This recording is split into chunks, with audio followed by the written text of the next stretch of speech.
Well, it's a pleasure to be here this evening. We are trying to broaden our sort of interaction with society writ large, from art tonight to the human microbiome, which is an emerging frontier of us as ecosystems. And we have the world's expert on actually using DNA to find out what lives on and in us. And it is an extraordinary story. It's the great age of exploration. One that, in fact, is a reflection of the age of exploration of the Arnold Arboretum, when people went out and explored for large organisms that had yet to be described by science. So I hope we will see many of you back in a couple of weeks. It's my really great pleasure and my honor to introduce Jules Janick, who is a distinguished professor at Purdue University, the James Troop Distinguished Professor, and perhaps one of the best-known professors of horticulture in the world. Anyone who went through a horticultural program anytime in the last several decades would have used his textbooks, would have read his articles, would have known of him because of his extraordinary impact on the discipline. And I was fortunate to be in Lisbon just 2 years ago when he was giving a keynote address. And I didn't know exactly what time. I think I'd gotten there just the night before. It was a little bit jet lagged. And all my colleagues pulled me and said I had to get to this room. Where I got in the door of the standing room only to hear Jules give an extraordinary lecture on the intersection between art and horticulture and plants. And tonight we have the great pleasure of seeing him do this again on a different set of topics. I would be happy to read most of the accomplishments and honors he's received over the course of his career, but that would take us so far into the evening that Jules himself would not have a chance to speak. Needless to say, he has, beyond what you're going to hear tonight, he's been the founder and editor of a number of important journals within the horticultural discipline, including Horticultural Review and Plant Breeding Reviews. He's received honorary degrees from institutions around the world, most recently extraordinary honor from Cornell University as a distinguished alumnus of the university. And it's, as I say, just a tremendous pleasure to welcome you here, Jules. Thank you for coming, and welcome. Thank you.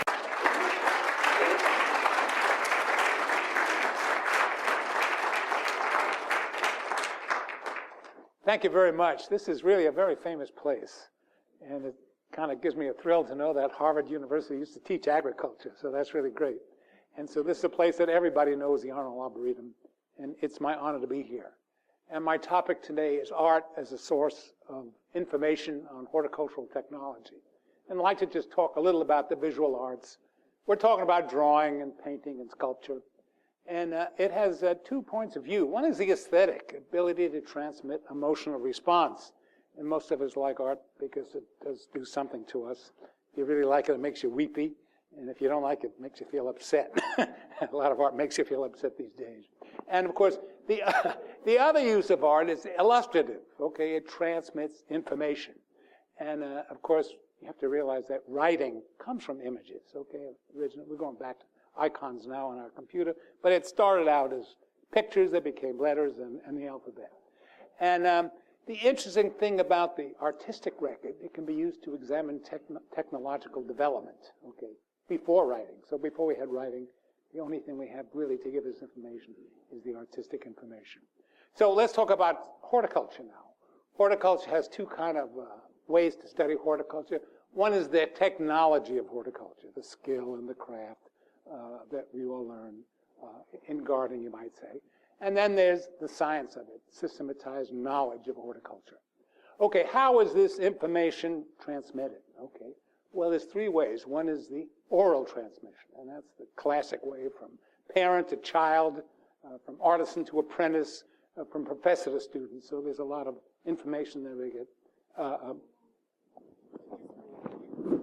Okay, swell. So from professor to student. So oral tradition is one, okay.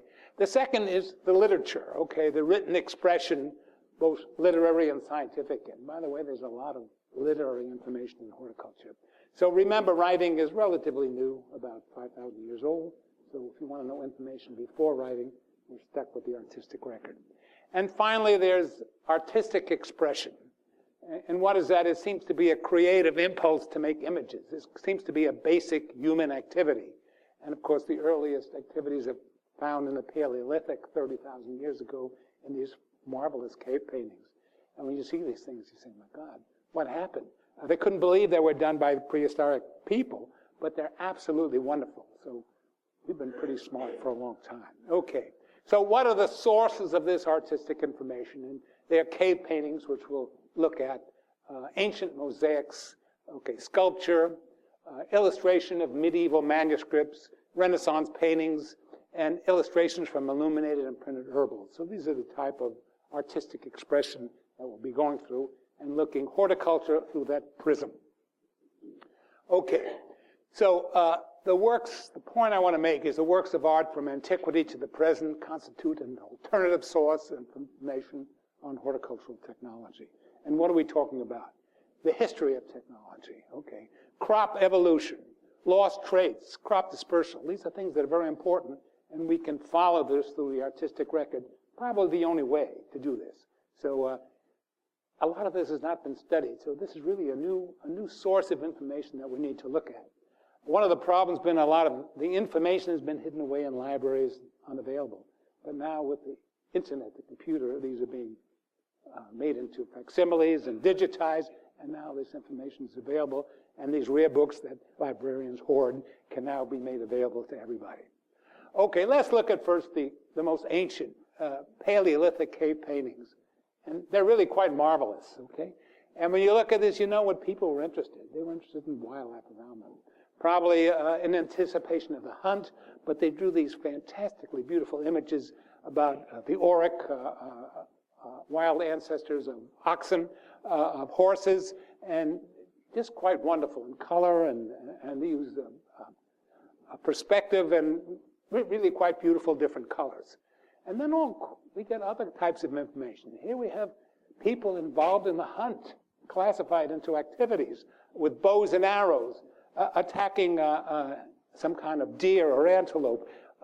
And you can see all kinds of information that you can deduce from the people of that area by the artistic record.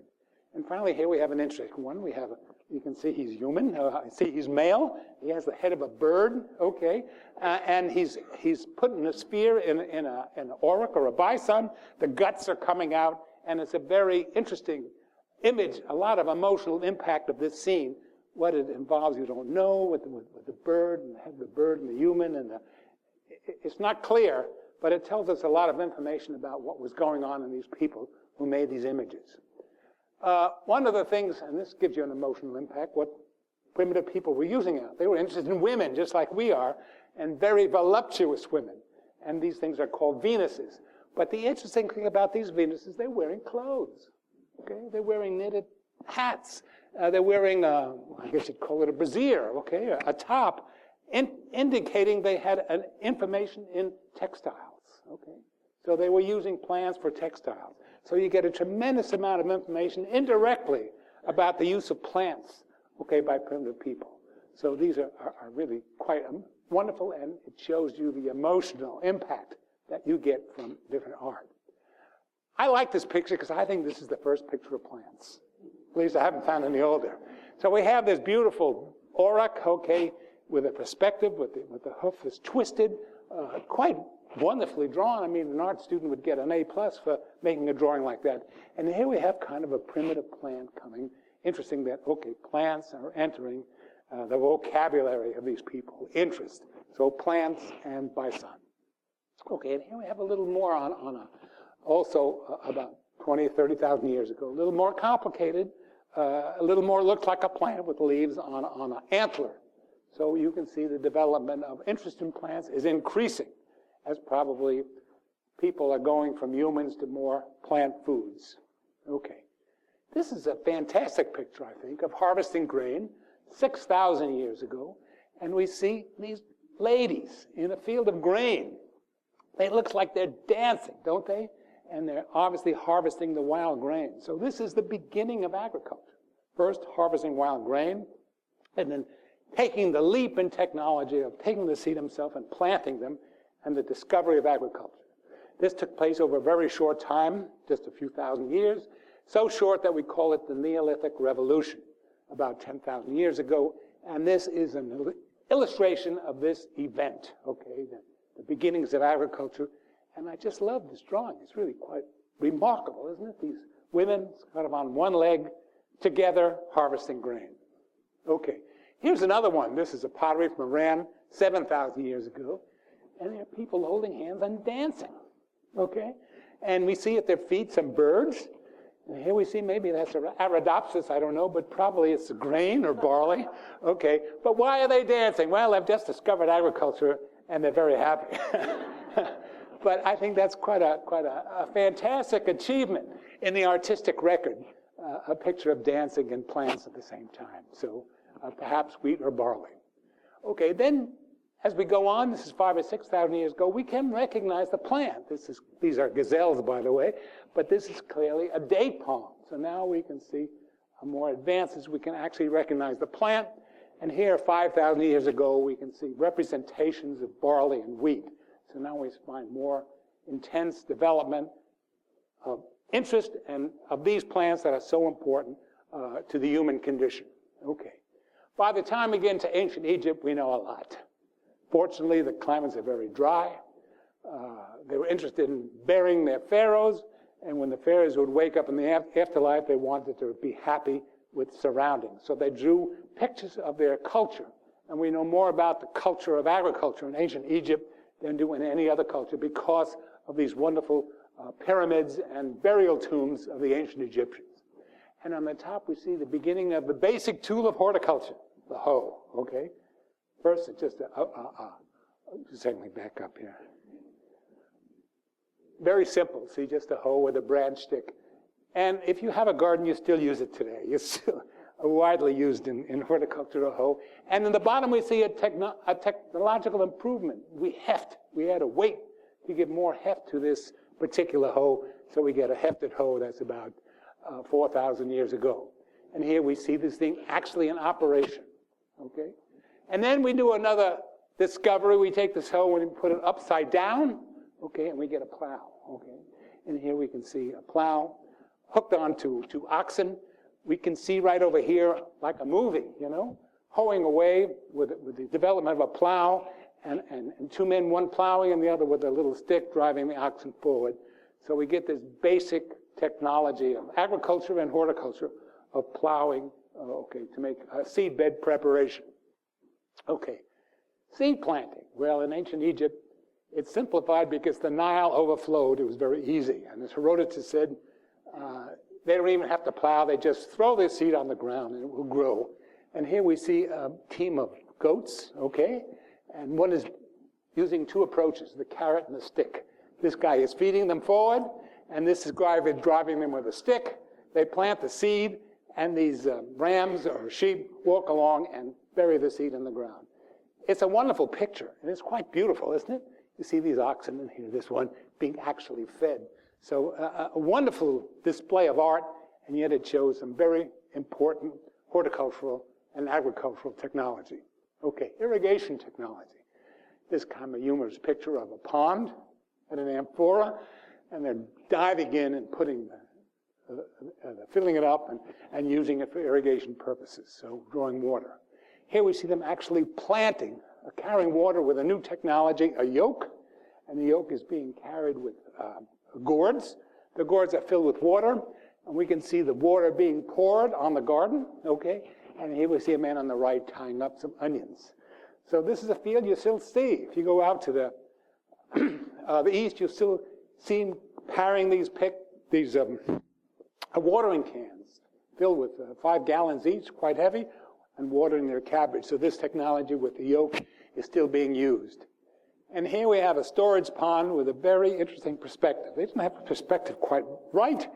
They wanted to show the pond, so they simply lifted the pond up on the side, and you can see it's between 2 rows of trees. So you can see the basic technology of irrigation, ponds of water, and ways for distribute them to agriculture. This is harvesting and pest control. He's obviously harvesting a pomegranate, okay? And we can see the pomegranate being harvested. And here we have young David with his slingshot scaring the birds away. Birds are still a problem. We still don't know how to take care of them, but this is a slingshot throwing the birds away. Somebody's told me maybe it's not a slingshot. Maybe it's a big eye that is scaring the birds with an eye. I'm not sure which is which. My money's on the slingshot. But here's that basic technology of getting rid of birds, which are still a problem, and we still don't know really handle that menace. Okay. This is molecular biology, okay? It shows growing grapes in an arbor, showing the technology of pruning, harvesting the grapes. The grapes are being poured into the vat. These young men are hanging on, and with their feet, they're stamping the grain out, the grapes. The juice is pouring out, and then they'll go into this amphora, which by the magic of fermentation will be turned into wine.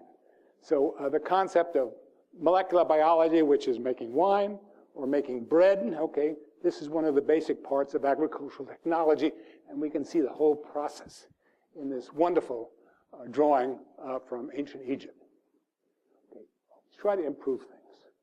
Maybe you don't like the idea of stamping on grapes to get the juice out. Here we have the beginning of a bag press. And the artist here was quite humorous here. He has 5 men, okay, squeezing the grapes out of this bag press. And apparently that must have been very funny because this particular image is found repeated over and over again. And then here we have, a new technology. Instead of 5 men hoosting up on these sticks, we have a frame. And by turning this cord, we can twist the bag press. We can see the grape juice coming out. And so we have advances in technology. The interesting thing is the modern ways of getting grape juice use this particular technique of putting the pumice in a bag and squeezing them through rollers. So this technology is, in a sense, being used today. Okay, plant exploration. This place is known for plant exploration. And this is the first case where this really shows what's going on. It's ships of Queen Hatshepsut, okay, fleet landing in Punt, which we know now is northern Africa. And they're bringing back exotic merchandise for Egypt. This is 3,500 years ago. And they're bringing back frankincense and myrrh, so bringing these plants back. So you can see the people going aboard ship, carrying these trees, maybe destined for this Arnold Arboretum. You can see them carry the trees. And so they're saying, I don't know if they ever brought back live plants from China, probably only through seed. But here they're actually taking these plants and bringing them on the sheep. You notice there's some trained baboons up there, which is interesting technology that we've lost. And we can see the different fish in the ocean. Okay. These are some of the plants they brought back. They actually put them on their pyramids. And I always ask the people today, what plants that you discovered will be engraved on our monuments, okay? And we can see quite a few. This is probably peaches, okay? We know this is a cucurbit, egbalium. Here we have tulips. So we see many strange plants and seeds being brought back. And so I ask you as plant collectors, what plants that you bring back will be put on our monuments again. Okay.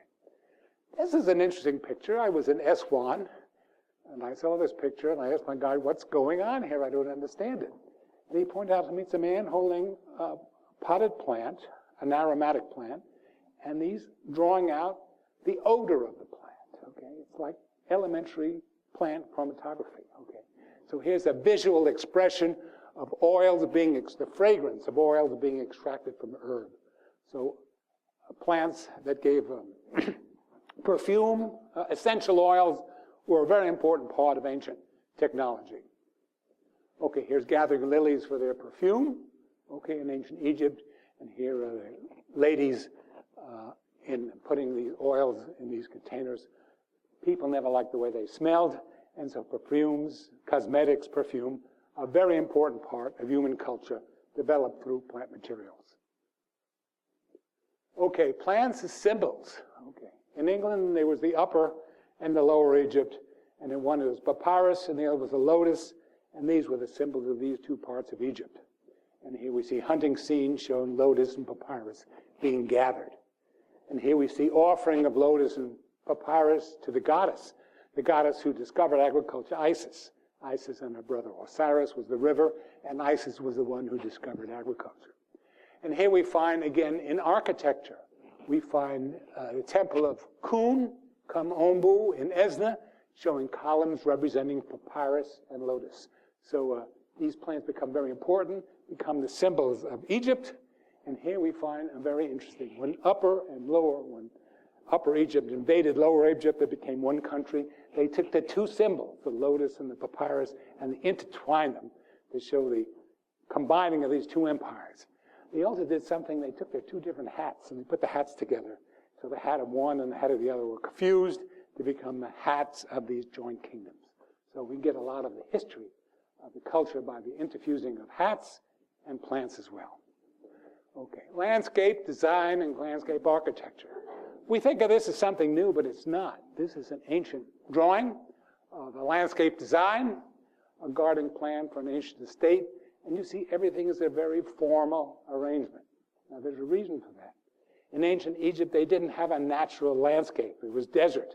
And so they invented a landscape. And the formal design of Egypt is a symbolic representation of man's dominion over plants. The plants were taken, they were put in orderly arrangements, in straight lines to ease their irrigation, and we get the wonderful formal arrangement of plants as part of the Western tradition, and it date back to ancient Egypt. We can see plants as vines. We can see the different types of palms, the doom palm and the date palm. We can see ponds with ducks in them. So many of the attributes of our present-day gardens we can find in the ancient gardens of ancient Egypt. Okay, this is a very interesting thing called the Uruk vase. It dates from 4,000 years ago, okay, the fourth millennium before the current era. The beginning of this, actually it's 4,000 to 5,000 years ago. And if we open up this vase, we can see on the bottom we have water, okay. Above the water we have two plants, in this case one is barley and the other is sesame, two plants. We have cultivated animals, then we have a wedding reception and nude attendants delivering fruit, okay. And above that we have marriage, a marriage between a king and a goddess Inanna, who becomes the goddess Ishtar. So we have a lot going on here.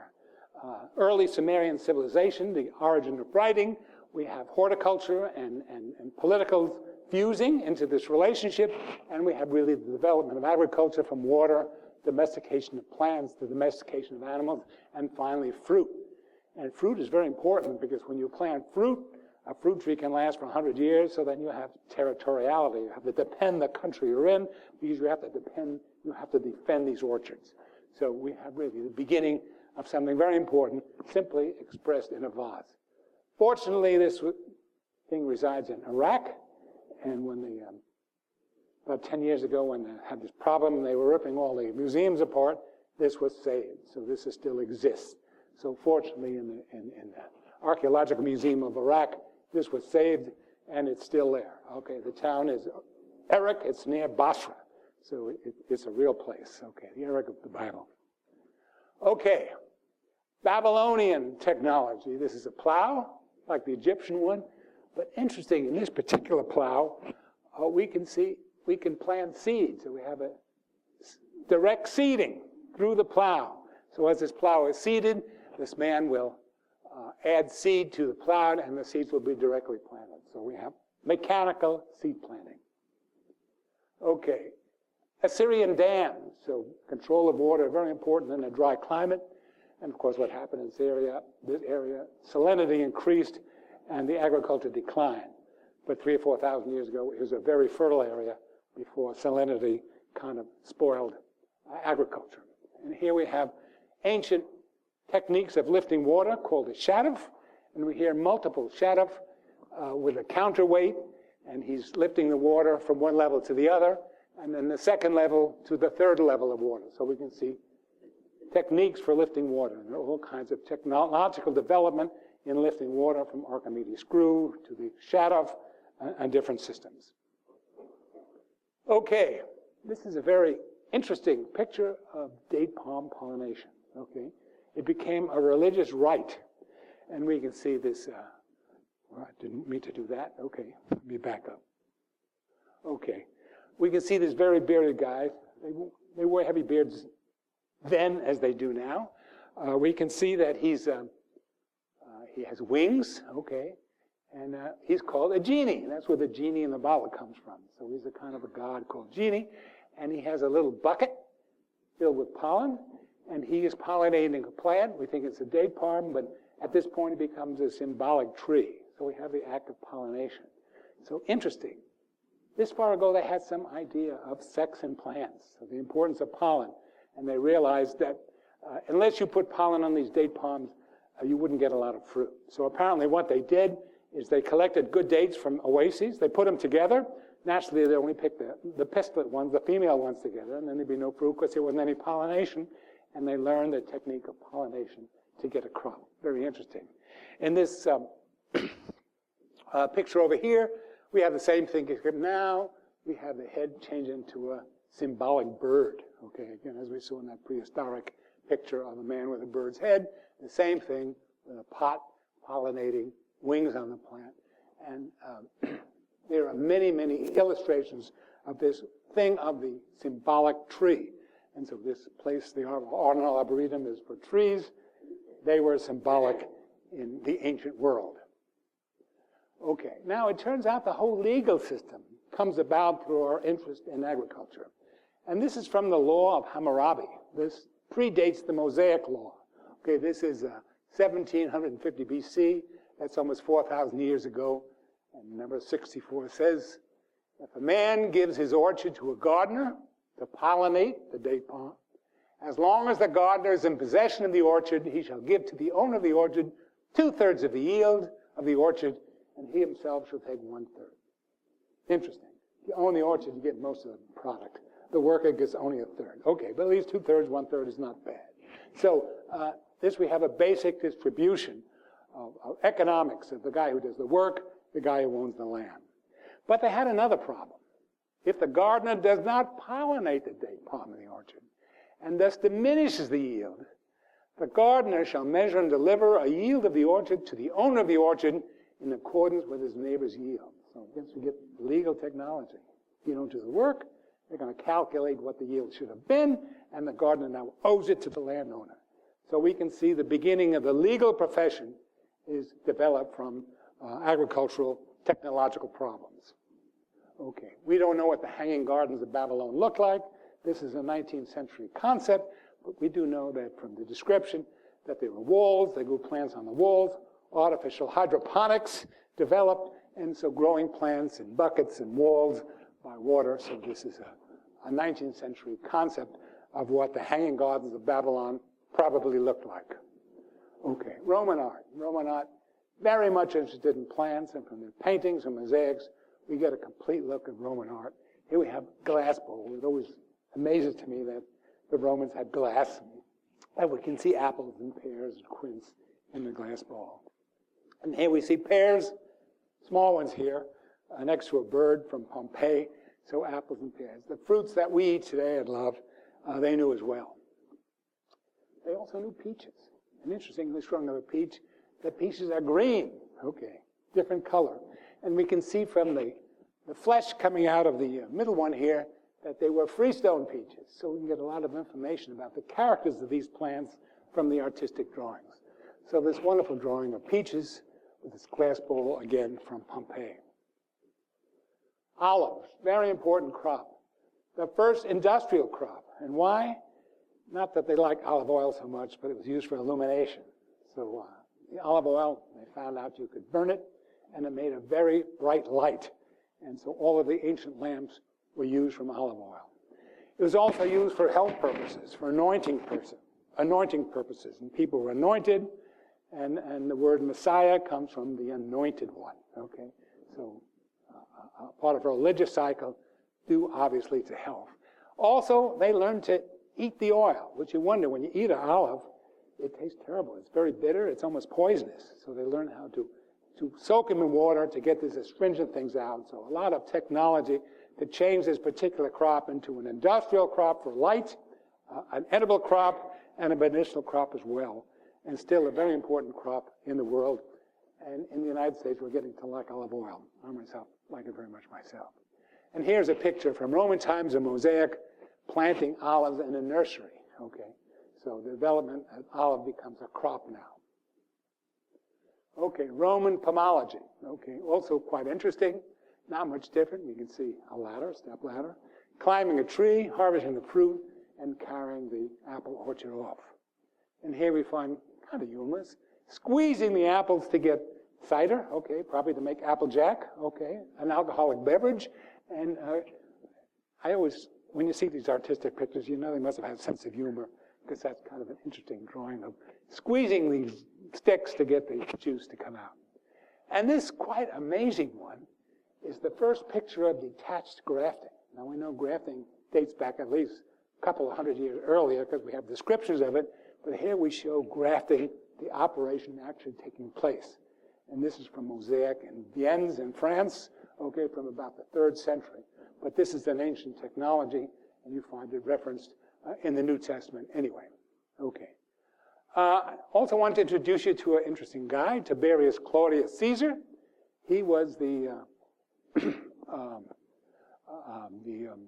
Greek who was alive when in the crucifixion of Christ, by the way. It was Tiberius. And one of the things they say about him, he liked cucumbers. Okay? And he liked them so much, he made a little greenhouse to grow these cucumbers in. And of course, he lives in Capri, in the village Ovis, and his castle still remains. Deep cliffs, and if he didn't like you, he threw you off the cliff, so he was a tough guy. Okay. But it turns out that they didn't have cucumbers in those days, so that is simply a mistranslation. But he did develop a greenhouse, and the greenhouse is described by Pliny as made of mica, okay? And I just happen to have a photograph, a movie, of the process, and when the weather was nice, they would take the plants out, okay, stay in the sun. If it started getting cold and the snow coming down, okay, they could take the plant back. So we're very fortunate to have this ancient movie that I discovered. Okay, it turns out they did need cucumbers. They didn't know cucumbers. But there were a melon that looked like a cucumber called a chate melon. And we can deduce this from a description of Pliny, who points out that these fruits that grew were quite hairy. So this is a chate melon showing the different hair. And here you see the chate melon on top, very hairy, and a cucumber below not. So a mistranslation, which happens a lot. So sometimes you can't copy the word, you have to actually look at the picture. Okay. And there are many pictures of cucurbits. We've made a study of them. Watermelons. I always thought watermelon was some kind of new thing, but there are many, many pictures of watermelon. And here is a picture from 5,000 years ago of a watermelon from the Old Kingdom. It's striped. It looks just like some of the modern watermelons, you might say. This is from the Bill of Farnesina, which we'll talk about later. And you can see a striped watermelon. This is from Korea, 1500s. The watermelons were very popular in the East. And here's a picture of my famous artist Caravaggio, who drew with photorealism a picture of a watermelon. So you can see the watermelon really hasn't changed a lot. And we have got rid of the seeds. Okay. Here we have mosaics. And there are many, many mosaics. It turns out there are 20,000 of them digging up these floors. And in France, they have cataloged them. And you can go through the, look at these 20,000 different mosaics. But here's an example from Carthage in the 4th century of a mosaic. Here's this young man. I thought it was a woman, but it pointed out to me a young man. In his left hand, he owns a watermelon. On the right hand, a bottle gourd. And here's another one showing two young men holding up a watermelon. So these mosaics are a new source of information about crop plants. Okay. Pre-Columbian, we know, of course, in the New World, we also have an artistic record, many of which is in sculpture, which has survived. And here's the peanut, looks like Jimmy Carter, sleeping, peanut farmer. Here we have the potato, okay, discovered in Peru. Here we have squash with a monkey on top of it. And here we have cacao. So many of the early plants of the New World were also domesticated. So when the Spanish came to the New World, they encountered the New World, they didn't invent these plants. These were plants were part of the culture of the indigenous Americans. So they had a very highly developed agriculture, and all of the wonderful plants of the New World were, most of them were crops developed by the indigenous people there. Okay. This is a picture that you saw, by the way, in my lecture. It's from the Drake manuscript, okay, from 1580. And it's a wonderful picture of the plants, at least that were grown by the Indians. This is just a little bit after Columbus. But here we see this young man. He's seeding plants, probably corn, in his seed bed.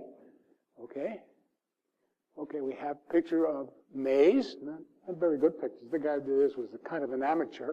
He doesn't have the tassel, but we can see different colored alurone. We can see beans being trained on a pole. We can see melons, which have been classified as Cucurbita moschata. We can see papaya, very well, papaya. Here we see a very poor picture, but a pineapple and a picture of capsicum pepper. So many of the famous plants in the New World are illustrated in this picture. Interesting, it shows a wattle fence, which seems to be really a Western brought-in tradition. But so we see the interfusion of culture between the West and the East in Indian tribes, the Taino Indians, probably Indians that Columbus first encountered on the New World. Gone now, but still some descendants in Puerto Rico. Okay. Okay, other technological advances by the indigenous Americans were pits, underground granaries called chaltunes, which they stored the grain. So they had different ways of storing materials. And that was the importance of grain in all cultures. You could take food material that could be stored for a long period of time. And the fascinating thing is that each culture had their own grain. In Africa, it was sorghum, okay? In the Mideast, it was wheat. In the Orient, it was rice. And in the New World, it was maize. It was interesting. Each culture developed a type of grain that could be from a grass that could be stored for a long period of time that formed the basis of prosperity. Okay. Potatoes. In the area of Peru, they used a lot of these underground tubers of different plants. The most important was Solanum tuberosum, the potato, which is now the 10th most important plant in the world. And a man in 1615, descendant from indigenous Americans with the Spanish, went to school, okay, was an artist, and drew the ancient practices. And you can see they developed, I want to back up here. Okay, you can see they developed a new machine instead of simply a hoe, a foot hoe, called a takla. Okay, so a new type of machine. They're digging in the plant, a man is digging them, and naturally the women do all the work. So women are very important in agriculture. You can see one holding the seed and being planted, and a woman behind her with a little rake to cover this seed planting operation. And next one, we see the harvest operation with the same foot hoe. He's digging up the potatoes. Okay, the women, again, doing the work, are digging up the potatoes and being hauled off. So, again, women, very important in agriculture. They did all the work. The men did the work with the machines, in this case, the foot hoe. Okay, again, birds are a problem. And we have young David, again, with his slingshot. That's why I think the other one was a slingshot. He's dressed in a living scarecrow with the skin of a jackal, with a noisemaker, chasing off the birds, but the birds don't seem to mind it. They're used to it. Just like today, you can't get rid of them. And so they had the same problems that we did. So October, from a calendar of Inca agriculture, presented the King of Spain in 1580. Okay. Different species, and one important was capsicum pepper, the hot pepper. By the way, they're called pepper because when the Spanish came to the New World, they were looking for Piper nigrum, the black pepper of the East. They didn't find black pepper, but they found something that was even hotter, red pepper. And so that was immediately accepted because it fit what they were looking for. And here we have in tapestry, okay, a man, and we can see peppers around his neck, okay, and he's carrying some peppers as well. So this is a very ancient crop, very spicy, used for many reasons, not only for food, but to cure people from colds, as we'll see in the next slides. There are some spools, and they look like they have some pictures on them, and they look very much like a flower. So maybe these are the first pictures of flowers of capsicum peppers and perhaps tomato, but a bit controversial. These are capsicum peppers in Mexico, and you can see we have a container containing peppers, and here we have a feather that tells you how many peppers were in there, maybe 100 peppers in this bag. So we're counting the number of peppers that there are. And here we say a baby putting over a fire in which pepper is being burnt, probably as a way of healing the person from some problems. Here we see another picture of them. So many of these plants that are food plants were medicinal plants. And all of our vegetables, for example, were once medicinal products, not vegetables, obtained into culinary products. Okay, we're talking about ancient herbals, and I want to give you the most famous one. This is from the year 512. It's called the Juliana Aniciae Codex. Okay, Juliana Aniciae is the daughter of an emperor. Okay, and this volume was made for her, an illustrated herbal of Dioscorides. Dioscorides lived in the year 65. Okay, in the 1st century, and so his first book about herbs was none illustrated, but it was the most famous book of ancient times because it was full of practical evidence of medicinal plants. The more scholarly works of Theophrastus were not really considered. People weren't interested in science too much those days, but they were interested in practical plants that could heal you. And so that was, Dioscorides became very important. So in 512, the manuscript of Dioscorides was turned into an illustrated herbal, and these are the pictures in the frontis. And we can see pictures of Dioscorides. He's receiving a mandrake. Mandrake had magical powers. It was supposed to scream when you pulled it out of soil, and the scream would kill you. So how would you get the plant out if the scream would kill you? You would take a starving dog, and you would tie it to the plant. You would put some food. The dog would rush out to get the food, pull the plant out, and the owner would cover his ears so he wouldn't die from the scream, but the dog would die. So we have a mandrake held by Euresis, okay, invention holding this dead dog, showing it to Dioscorides. Okay? Okay, then the next drawing, interesting, shows the plant being illustrated for the herbal, okay? And we see, I have a picture of it here. The plant is being illustrated by an artist in a book, okay? His plant is being held up, okay, by Epinoia, okay, wisdom, and Dioscorides with his book is discussing these plants. So the concept of taking plants and drawing them in images dates to, at least we know as early as 512. We have good reason to think that the book in 512 was copied for previously illustrated about 300. So these are very ancient herbal pictures of plants. Okay, and here's pictures where it comes from. In the particular Juliana Aniciae, the picture is torn out. We don't have it. But another one 100 years later, we find the two plants of mandrake. They were two different species, and due to their faulty biology, they thought they were males and females, but they're actually two different species. By the way, you know how they felt about women, because the one that smelled bad was considered to be the female version. Okay. Okay. Later on, there's another tension version, and you can see the same picture. And in the Juliana Aniciae, there is a sketch, but it's a 12th century edition. So we know that the Juliana Aniciae had this mandrake, but it is a recent edition.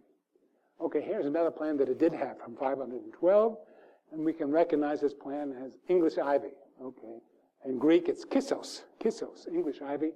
And the interesting thing about this plant, if you know English ivy, it has two forms. It has a vegetative forms with lobed leaves, and then when the plant climbs a tree, it gives a flowering form, and the leaf morphology changes. And sure enough, you can't see it very well, but the leaves in the flowering type are the non-lobed type. So they knew about this plant. It seems to me that this was a reconstructed image from a number of plants. You wouldn't actually find them that way, but it's very close to a modern-day image, and I have a modern photograph that shows exactly almost the same plant. So you can see these drawings are very accurate. They were originally done from nature, I'm sure, but then these plants were simply copied over and over again to the point where they were unrecognizable. But the original drawings were drawn from nature, and it wasn't until the Renaissance that botanists went back to drawing them from nature again. So very interesting development in the history of art. In the history of the Middle Ages, they simply copied, and finally you couldn't recognize the plant at all. Okay, again, this is from the Decunum Sanitatis. It's a work from the 10th century of an Iraqi Christian, and he named the plans for health called Tables of Health, and we give the same story of the pulling out of the mandrake, as you can see. We have the mandrake, again in human form. The roots look like legs with a head tied to the starving dog, and the collector is covering his ears so he will not be killed by the shriek of the mandrake. For some reason, this tale of the mandrake is very ancient, and you keep finding it over and over again. Okay, again from the Decunum Sanitatis, a wonderful picture of eggplants. Quite really terrific. And of course, you see the eggplant. See, they look just like a modern eggplant. But you see this couple are kind of making out, kind of an embrace. And this woman here, kind of prissy, got her foot on the gown and saying, no, no, no, no, stop doing that. So from that we can deduce that they figured that eggplant was an aphrodisiac, and it was something you should keep away from. And all spicy plants was considered to inflame the senses. So we get a lot of information about plants from these wonderful drawings. So the eggplant, okay.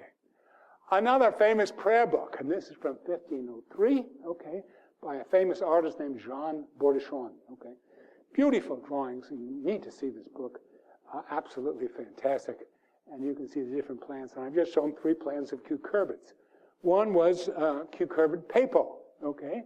The other was Legionaria ciceraria, the bottle gourd, and the third was our cucumbers. The interesting thing about this is drawn in 1505, and here's a plant, cucurbita papal from the New World. So the French pirates were coming to the New World, bringing back birds, okay, bringing back plants, and we find that this is the first picture of New World plant. We find it as early as 1505 in this prayer book made for the Queen of France. She was a famous queen because she married 3 different kings, so she's a queen 3 times over. Oh, but I need to go back one more thing. If any of you are interested in insects here, he's full of insects. You can see them on the plant, and he has 1,000 different insects. And I photographed all of them. So if you're interested in looking at ancient insects, I'd like to know which ones are true and which ones are make-believe. But anyway, I have 1,000 different insects from Jean Bordechon. Somebody asked me at the noon lecture I gave a story about this, about the tomato. Well, these are the first pictures of tomato we've been able to find. They're from an unpublished manuscript about between 1549 and 1556. And they're interesting. They're done quite interesting because they show, he's careful to show yellow plants and red tomatoes. So he was really a modern botanist, and he wanted to draw a plant and show the different forms that you get on the same plant. So many of the early plants were yellow, and that's why some of the words were yellow apples, golden apples was an early name for tomato, golden apple. There's one from the Doans in 1553. There's one from Gesner in 1553. It's hard to know which was the first one. These 3 guys all worked together. And it's probably important which is the worst because they exchanged information, and these Flemish botanists really cooperated with each other. But early interest in tomato. Okay, no, I don't know. I got a problem here. You didn't get the rest of it on there. Can you help me out here?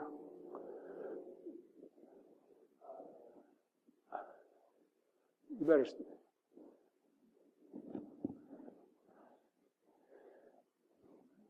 They didn't pick up the whole lecture. Can you go back to the...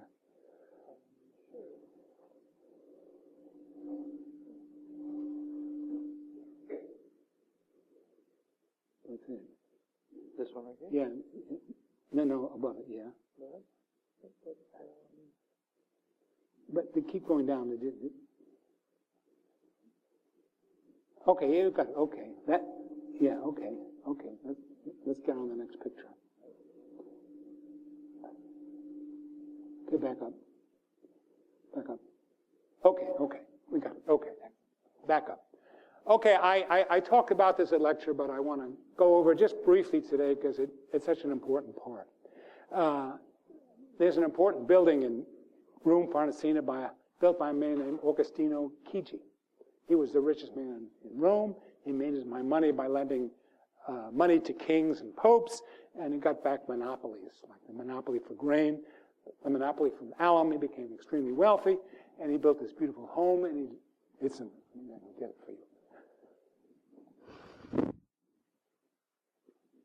Yeah, that's his home, built on the west side of the Tiber. So if you visit Rome, make sure to visit this place. It's called the Farnesina.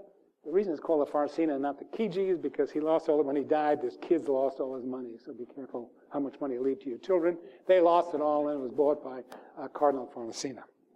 Okay, so it was built by Raphael Sanzio, was hired to decorate his house in a beautiful way. This guy was interested in humanism, the concept of plants, human beings being important, getting away into the interest of the pagan world, the sensuality of the pagan world, not so interested in the torture and pagan medieval Christian works.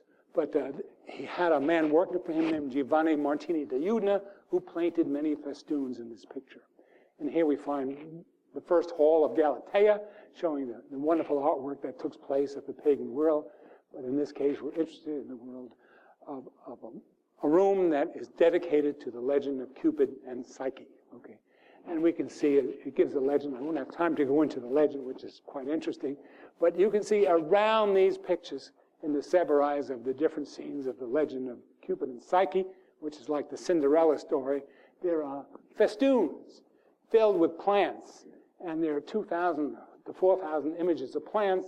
We can find a lot about Renaissance horticulture from these particular plants. And this is one scene showing Venus and Cupid now as a teenage guy. He's her son. And she's upset that people are worshiping a very beautiful woman, not virtuing her. So she sends her son to get her this Psyche to fall in love with some ugly guy as punishment. Okay.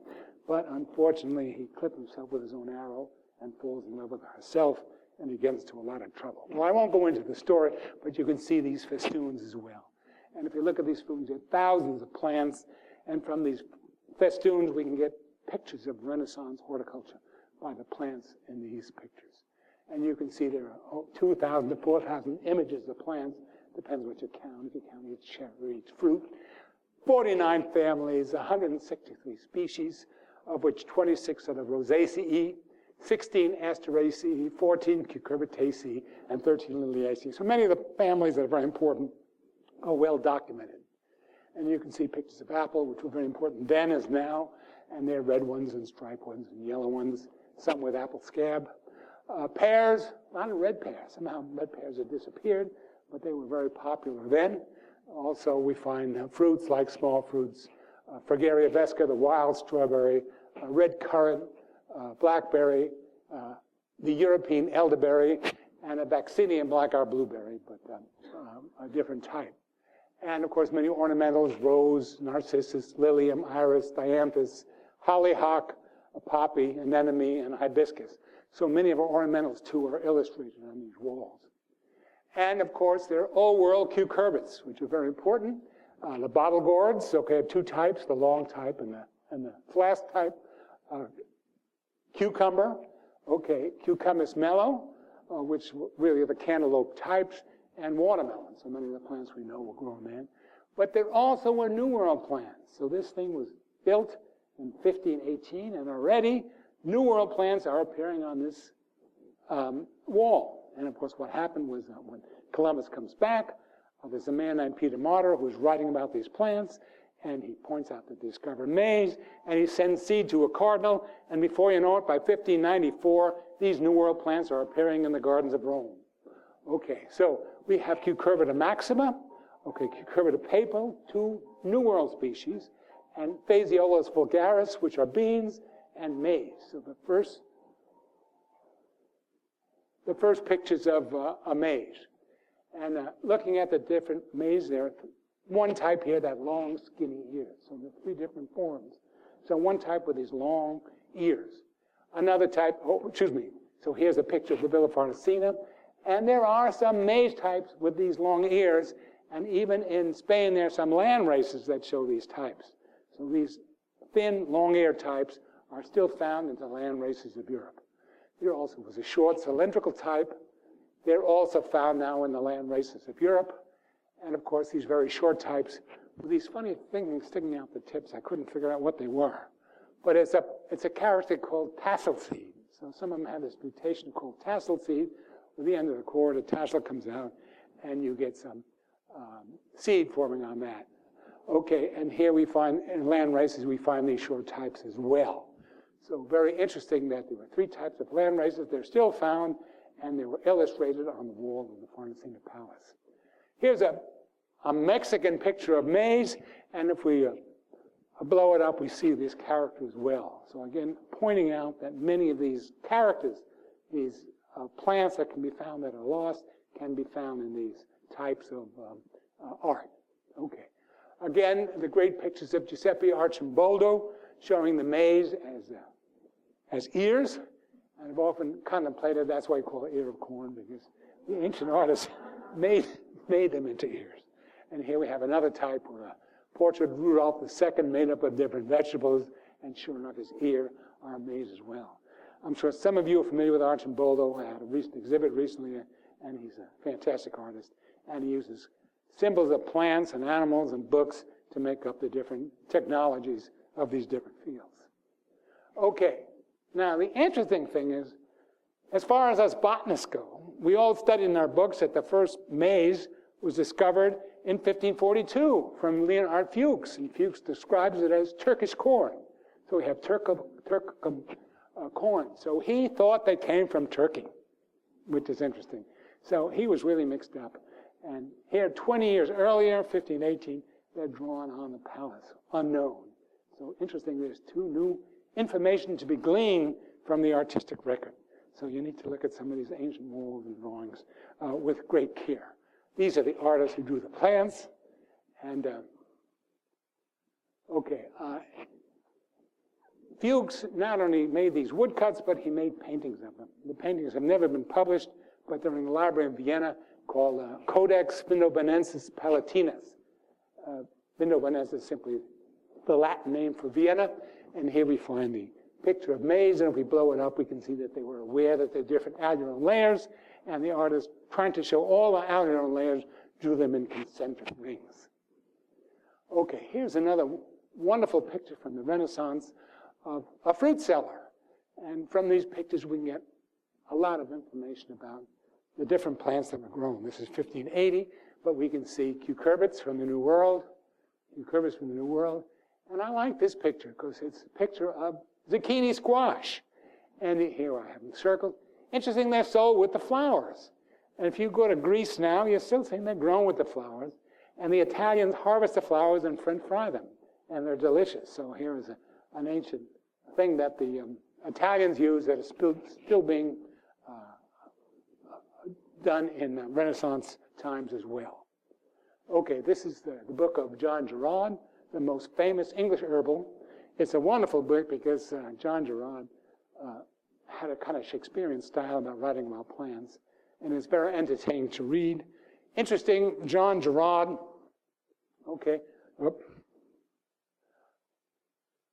was interested in the past. He has a picture of Theophrastus, the first scientific horticulturist who wrote about the science of plants.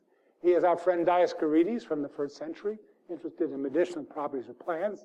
He has Pomona and Ceres. He has a picture from the Bible with a phrase, I bring you every plant bringing seed, And of course, he shows pictures of plants with the bananas, and he himself is holding a picture of potato. He has the first description of potato. He was proud of it, and in his portrait, he has him showing a potato flower. So we get a lot of information on that particular point. Okay, this is the first picture of potatoes of Virginia. He gets the name mixed up because the original word batatas means sweet potatoes. So he called them the sweet potatoes of Virginia. Okay, again, he gets them mixed up, but he copied somebody else. They don't really come from Virginia, but these are the first pictures of the plants he grew in his garden, and you can, see the tubers being formed. This is a later picture from Clusius, and now all the Flemish herbalists are growing potatoes. And there's a little squeamishness because it grew in the soil. People thought the stuff in the soil wasn't really healthy for you. But then it becomes a very important plant, and today potatoes are the 10th most important food crop of the world. Okay, I want to talk about another great artist that I truly admire, a guy named Michelangelo Merisi from Caravaggio. And he's known now as Caravaggio. And the thing about Caravaggio, he drew with photorealism. So when he would draw plants, you could really determine a lot about the plant. Okay, here's a famous picture of the separated mouse, and it shows Christ coming back after the crucifixion. People are startled to see him. He's having this wonderful meal. I do love these chickens stuck up here. But here's a basket of fruit. If you look at a basket of fruit, the apple has apple scab. So we know now that apple scab was a problem then, as it is now. And of course, we can see this apple scab is still the most important disease of apples. So we can use Caravaggio for many reasons, but one is to find the different diseases and pests of the different fruits. And here we have a boy with a basket of fruit. Okay, here we find these funny plants like Took me a long time to figure out what that plant was, but then I found out it was a small pear called muscatel pear. So there's some very small pears, and from ancient drawings, we can see what the particular pear was. And here, this wonderful picture of Bacchus, a guy drunk in orgy. We look at the head, and here we have grapes with red leaves, agrobacterium. Okay, so he was ahead of his time, which we use now to cause genetic transformation. And in the bottom, we see fruits with lots of rot on them, Botrosphaeria rot. So they were very knowledgeable about different rots, and clearly had organic agriculture that really needed some fungicides, which they didn't have. And here is one of his great drawings, a basket of fruit. And in this drawing, Caravaggio pointed out that you could make a portrait of fruit that was just as important as a portrait of people. So this is the first one, the portrait of plants. And it is kind of a marvelous illustration of fruits. But more, I'm going to back off here. But more important, we can see different diseases. Here we see quince, and if you look carefully at the leaves, we see quince scab. Here we see fig with stemphyllium on it, okay? Here we see a peach with oriental fruit moth. Okay, leaf roller attacking the pear. We see codling moth and rot on the apple. We see mummified fruit, and we see grasshopper damage on grapes. So we can look at these grapes and see all the diseases. We get a lot of information about plant, previous pathology by the wonderful drawing of Michelangelo. Okay, another artist I discovered, a man named Juan Cotan, a French artist, a Spanish artist. And he drew these fantastic pictures of fruit hanging in kind of a mysterious juxtaposition in space. And we can see blood orange, we can see citron, we can see cabbage, we can see different carrots, red and purple. I think what that plant is. I don't know what comes to me. Help me out. Does anybody know? It'll come to me. Okay. And no, it's not rhubarb. No. My mind isn't working, but I'll get back to it. It's okay. Lettuce and quince. Okay, and then we can see this wonderful drawing that I love that he drew because it reminds me of the DNA helix. Okay, of a quince, a cabbage, a melon cut, the human condition, and a cucumber coming out. So very interesting picture. Interesting, at this point he joined a monastery. And he drew the most awful pictures and had people with their head cut and terrible pictures. So his religious art is awful, but his horticultural art is simply outstanding. So, okay, we have a guy named Bartolomeo Bimbi, and the rich landowners want to know the names of all of their different types. So this is a picture he drew of citron types and color bars, and here we find, and they're all named, so we can find the names of these ancient color bars. So here we come, horticulture and art coming together in these great artists of Bartolomeo Bimbo. Okay, the Pisa Cathedral. I spent a Fulbright in Pisa, and noticed that in the cathedral there are these wonderful doors, and these doors are filled with beautiful sculpted images. And here we have eggplant. Okay, here we have cucumber. I love them eaten by a little squirrel. Here we have fava bean, and here we have tomato. And notice the tomato have these ridges. So the tomato we call now an ugly tomato, we can find on the door of the Pisa Cathedral. We know there was a fire in 1600, so they rebuilt the door, so we know that these pictures date to 1601. Okay, here we have a picture of this wonderful tomato plant. Okay, modern art, of course, I'll just have a few of wonderful irises of Van Gogh. One with genetic segregation, white and purple. Okay, again, so Van Gogh, modern artists are also very influenced by pans. Won't have time to go into that. The last picture is simply a new way of looking at plants through the scanning electron microscope. And I know you have a new facilities for scanning microscopy, and here we see the leaf of a tomato leaf showing a new world when you look in different dimensions. Okay, so in conclusion, what can we take from this quick trip through horticulture and art? One is art which thrills us for its emotional impact, contains a tremendous amount of information on technology. So we need to use this information not only for emotional expression, but for technological expression as well. 2, the sources include ancient paintings and mosaics, sculptures, illustrations of medieval manuscripts, Renaissance paintings and illustration from illuminated and printed herbals. So there's a tremendous source of information. Go to the Vatican Museum, you can see all kinds of pictures of plants, and really somebody needs to go to the Vatican and get all these pictures of plants. And I think, okay. The works of art from antiquity to the present also constitute an alternate source of information on horticultural technology and science, providing information on the history of technology, crop evolution, lost traits, and crop dispersal. So lots of information can be attained. And the systematic collection of crop iconography from the artistic record is an invaluable resource to crop researchers, and a project I've started called Plant Image is being organized to assemble a searchable database of crop images. So it should be possible to take a crop, click on it, and find many images from different parts, and that's something I'm involved in doing. So thank you very much for your attention. If you do want to see the images of the Farnesina, I have them on my website on New Crop. You can go to simply Current Projects, and you can get a virtual tour through this ceiling. It is quite marvelous. And I'll be glad to answer any questions you have. Thank you very much.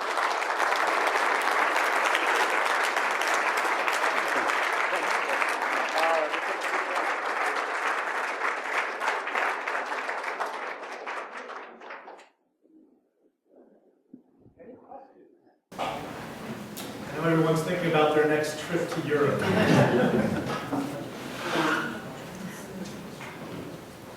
How did you get interested, or have you always been interested in art as a source of information? Well, I got into it in a strange way.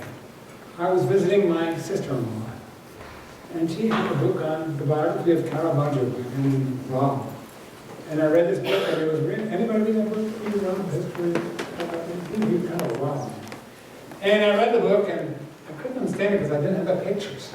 So I went to get the pictures, you know, and it turned out he painted a lot of pictures of fruit, and the horticulture was going to run an article on the fruits of Caravaggio. And so I got all these pictures together. Then there's one famous, I met an art historian named Spike, John Spike. Anybody know John Spike? He's an expert on Caravaggio, and he talked about these different paintings. And one painting he said was a little bit erratic. And I said, you know, I don't see anything like this picture. But this tells me a lot about John Spike. So I wrote about John Spike. I said, what is turning you on about this picture? And he said, no, you have it wrong. This picture is erratic. If you don't believe me, look at this famous picture of the farmers in the palace. And it is really an obscene picture in this picture. And so I got this picture. And then I was at your museum, the Tati. Tati, am I pronouncing it right?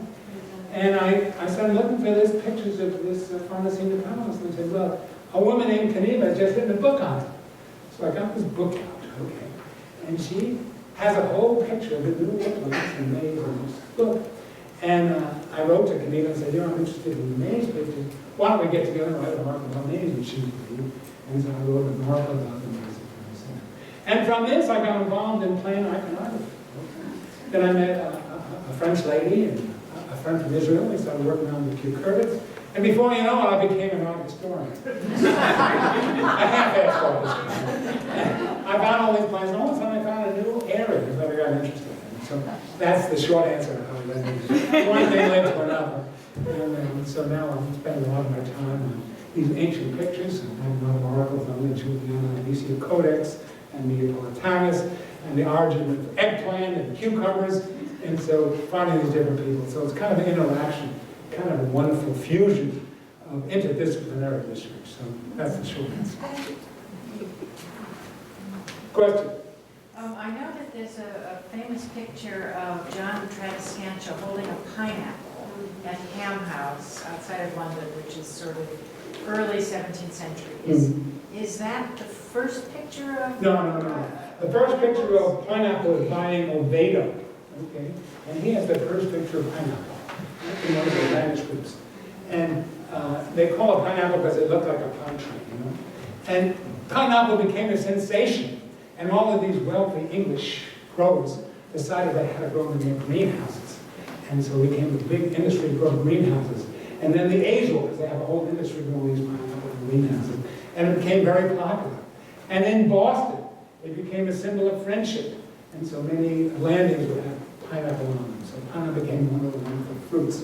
So the interesting thing is the native pineapples that the indigenous American pest was good.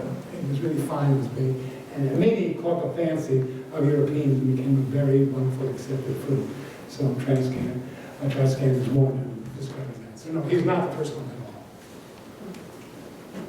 all. Question? There are a number of varieties which you showed us which we no longer really are familiar with. I think the little miniature pears, for example. Yeah. Are there any fruit that you've seen in your tour through fruit art history that really have absolutely disappeared and are no longer part of the modern diet? Well, in a way. Okay. Quince, lots of pictures of quince. You know, we don't need quince anymore. So I would say pretty much quince has disappeared from America. Why is that? Because you can't eat it fresh. It's too astringent. So quince has simply disappeared. Another is medlar. Okay. It's kind of an awful fruit, you know. It has to be rotten for eating. Shakespeare made fun of it, but nobody grows medlar anymore. So yeah, there are lots of fruits that were eaten that are not consumed. And medlar and quince, for example, of course, they still exist. And they're still eaten in some parts. Quince used to be important because it's a source of pectins. You did make jellies, you use quince for that.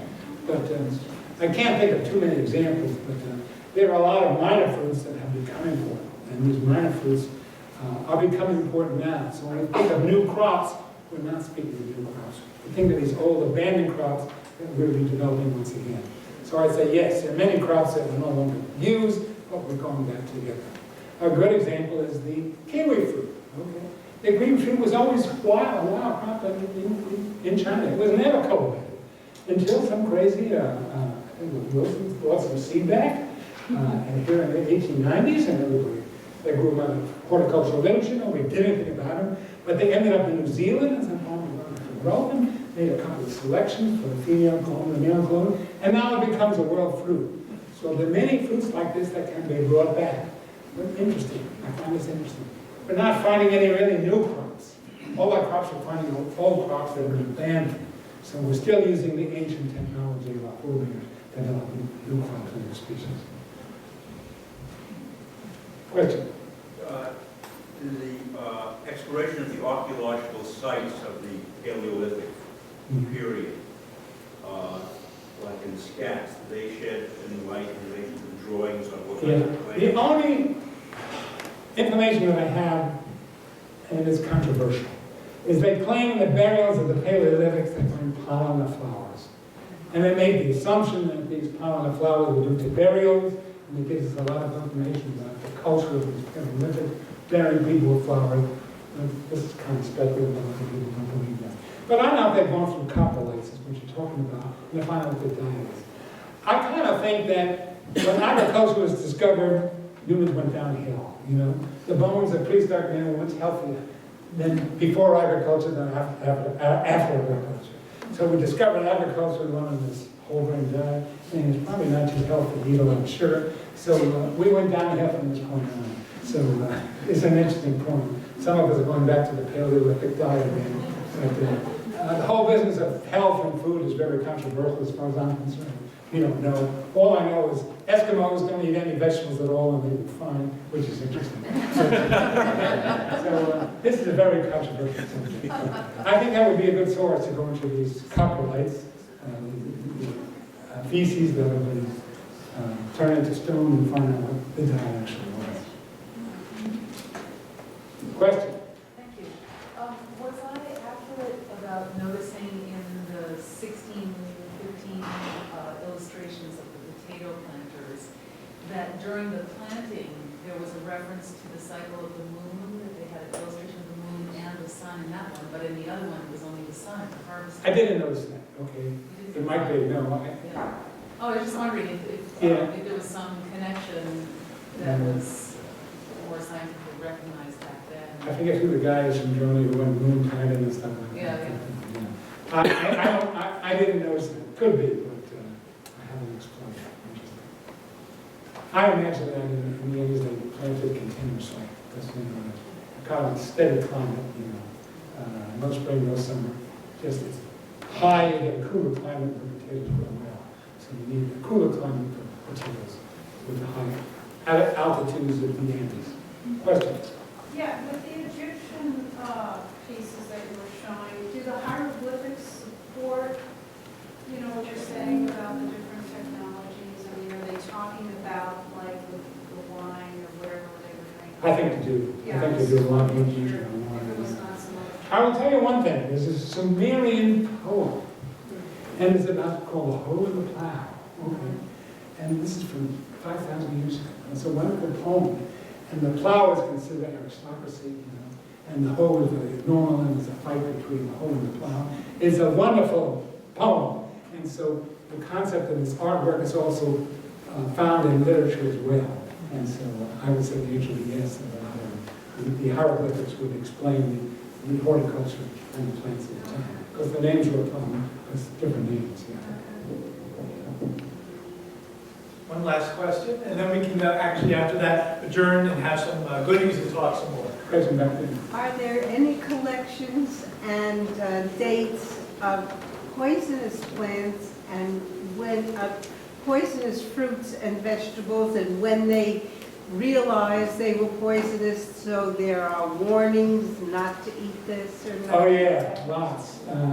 Dioscorides is full of concepts of poison plants and how to counteract the poison, and the original plant, hallucinogenic plants. And yeah, the original, all the fruits and vegetables that we eat now were originally medicinal plants, okay?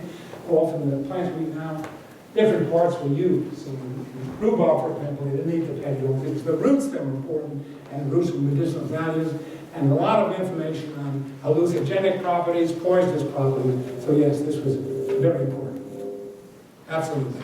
So if you read Dioscorides, there's a wonderful translation by a woman named Beck. You can get all the information about poisoning plants from the Juliana Aniciae from the year 500.